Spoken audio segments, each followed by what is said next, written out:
I can't believe I won the lottery. I couldn't believe it. I was coming home from another crappy day at work, and I decided to stop at the food mart and pick up some snacks, a few beers, and, on a lark, a couple of lottery tickets. I never played the lottery. My father had always called it a stupid tax, but I'd had a bad week and figured what the hell. So imagine my shock when watched the local news that night and saw my numbers on the screen. I was frozen. My brain literally stopped working for 2 minutes. Then it hit me. I won. I immediately started jumping up and down and screaming. My husband came down to see what was going on, and I couldn't even talk. I just pointed at the paused TV and at my ticket. Eventually he started screaming too. We wanted to be smart. I've seen the horror stories of people whose lives have been ruined by winning the jackpot, so we made a list of all the things you're supposed to do. Don't tell anyone. Hire a good lawyer. Take the lump sum. Stay anonymous if you're able. Don't make new friends. Don't be too generous. After taxes, we ended up with $117 million. We tried to be responsible. We paid off the house and all of our debts. We'd always talked about retiring someplace warm, so we started looking around. We were finally living the life we'd always wanted. Our ship had come in. I wanted to get my husband something nice for always working so hard for us. I also thought it might soothe his pride. He'd made several comments about how he'd played the lottery for years and never won anything, but I played it once on a lark and won the jackpot. Ironic, he called it. He tried to play it off as a joke, but I could tell he was a little bitter. I tried to tell him that it didn't matter who bought the ticket, we were a team, but it didn't really help. He'd always wanted a sailboat, so I decided to go to the marina to look at some so I could surprise him with one. But when I got near the dock, I saw him already there, looking around. And not alone. In shock, I hid behind a nearby wall and watched him looking at boats with a young, attractive blonde. Her face looked familiar, but I couldn't place it. When he left, I went to the last boat he'd looked at. Pretending interest, I told the owner I was thinking of buying it and asked if I had any competition. He said that in fact a young engaged couple had just been here but hadn't made an offer, so it was mine if I wanted it. I asked him to give me the day to think about it. I then left, went to a nearby bar and cried. He was the love of my life. How could he do this to me? After all our years together, was this because I won the money now, that he was rich he wanted to upgrade? Or had he been cheating all along? I wallowed in misery for an hour, then I decided to act. I did some research online and found out she was a co-worker at his job. And apparently she wasn't too bright. I found her online profile, and she'd posted pictures of them together going back 6 months. 6 months? Now I was pissed. I thought about outing them, but things would likely get messy. I wanted a clean break. 2 days later, I surprised him at home. I cooked his favorite dinner, steak and baked potatoes, put on my best lingerie, and told him I wanted to thank him for being the best husband in the world. After we'd eaten and celebrated, I gave him his final gift, keys to the boat I'd bought. He was thrilled. I told him he was worth it and suggested he take it out for a spin with his boys. He quickly agreed. That weekend, he left for his afternoon on the water. Unsurprisingly, his fiancée was with him. They were about half a mile out to sea when my husband finally went below deck.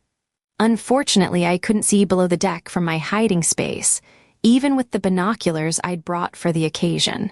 So I could only imagine the look of horror that crossed his face just before the boat exploded. The last thing I saw as the boat and its occupants sank beneath the surface was the name on the side of the boat. The name he'd always wanted. Freedom. My husband would have loved the irony. Submitted by /U or C. Benson, 1273, link comments.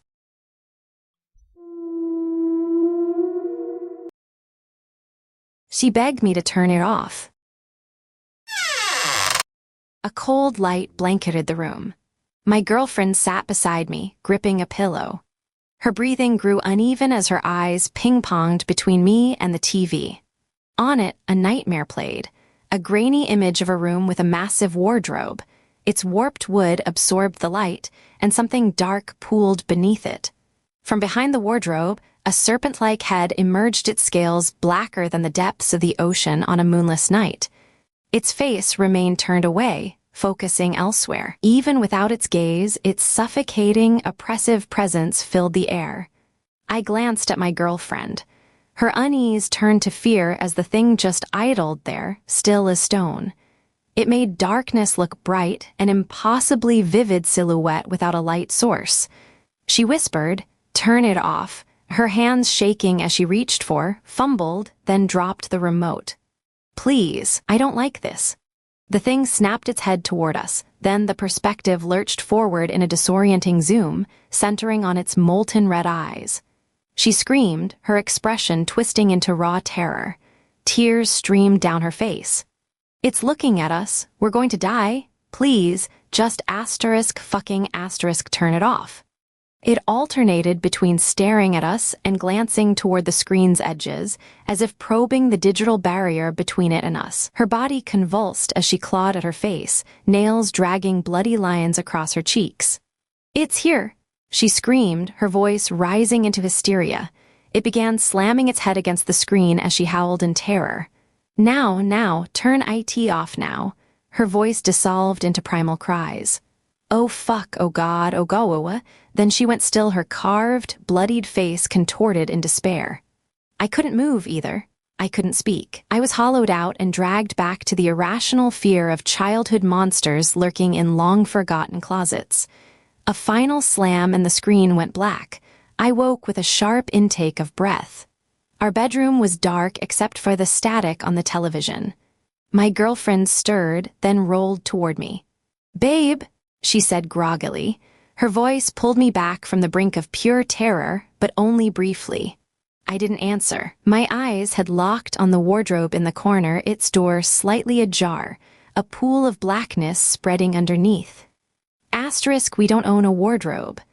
Asterisk, I felt her begin to shake through the bed as she muttered under her breath, "Oh God, oh God, oh God."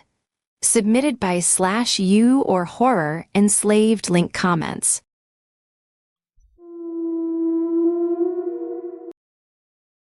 She appeared out of nowhere behind my gate and went straight for my door. When I was 11, I used to walk home from school. It was my first year doing that.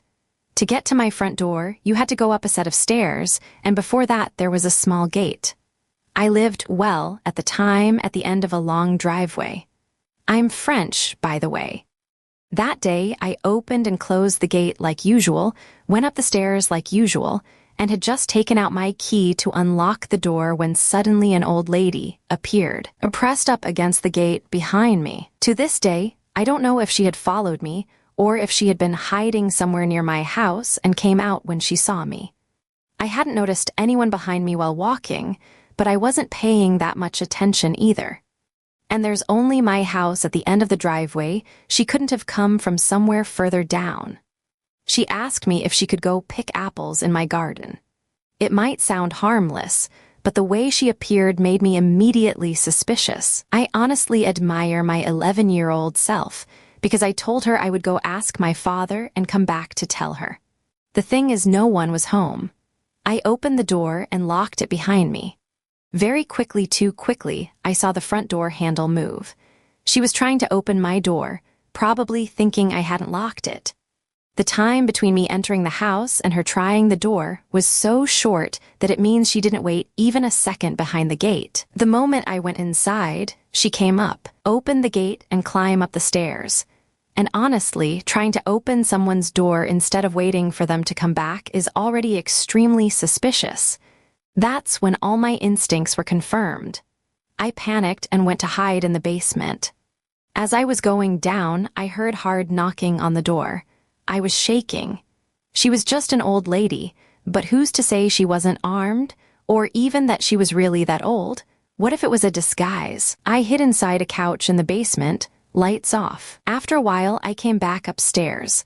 I hadn't heard any glass breaking or the door being forced open, and my key was still in the lock, so she couldn't have used a duplicate. I looked out the window and saw her. She was standing at a distance, watching the house. She didn't see me. Eventually, she turned around and left. I was scared to come home alone for about 2 months after that. My parents never really understood what happened and always downplayed it. I sometimes wonder if they were just uncomfortable with the idea. To this day, I'd WTF was even that. Submitted by /U or OKChart 1375 link comments.